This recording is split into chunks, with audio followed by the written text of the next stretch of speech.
Ito, good morning guys. Hi. Dito na yung tanim namin na okra. Wow! Okra.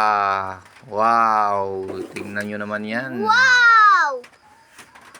Grabe yung bunga. Dandahan, mabunot yung okra. Yeah. Napakasarap ng okra. Mommy was so happy. Yeah. Yeah, po. Grabe ang okra. Wow. Andun pa sa loob oh. What? Pero yung mga maliliit, muna namin kinukuha yan. Kasi palalakihin pa yan. Kay maganda yung medyo malaki. Yun, talad namin guys oh. Dalawa. Nabuhay na. Oh yeah. Yun, sa loob. Ang Dati pa dami. Yan, yun oh. Ngayon, buhay na. Napakasarap talaga pag may tinanim. May... Anin. Oh, yun. Pipitas ka na lang sa bakuran. Hindi ka na kailangan pang bumili, guys. Yun. Sa loob, oh. Ang dami pa sa loob. Malalaki na. Parang kahapon lang namin nakuhanan. Pero ngayon, meron na naman. Ayun. Wow, kasarap. Stop. Lalo na pag may bagong. Tapos yan, oh, suka ba? Tapos sili. Ayun. Tapos may kamatis. Ayan na. Wow. Pwede na. Pwede mo nang i-partner yan sa kanin. Yan, meron pa din ako ditong mga siling kulikot.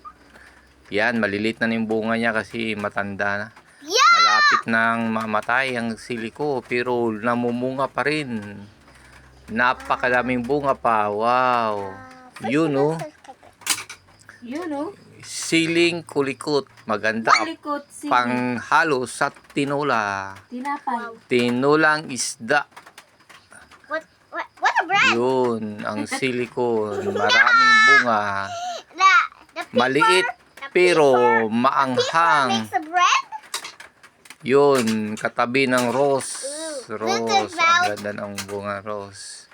Ay, bulaklak ng rose. Ayan, mga bunga niya. Meron pa sa likod. Napakadaming bunga ng sili.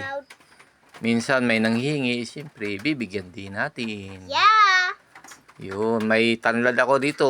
3 ng punong So tanglad. many fruits. Yun, meron pa sa loob, Chloe. Many vegetables. Yeah. Meron pa sa loob, oh. Ayun, sa loob pa. So many vegetables. Yeah. Masarap talaga pag may tanim. Mayroong makukuha at makakain. Masustansya na, the best pa. Yan. Yun na ang aming okra. Solve na to guys. Sa pang araw-araw. Kaya magtanim na para meron tayong makuhang gulay sa bakuran. Yan lang yung mga pananim ko na okra guys. Oh. So many vegetables. Pag yan, ito na lahat. Ito na yung lahat na nakuha ko okra. May sili. Thank you for watching guys. Bye.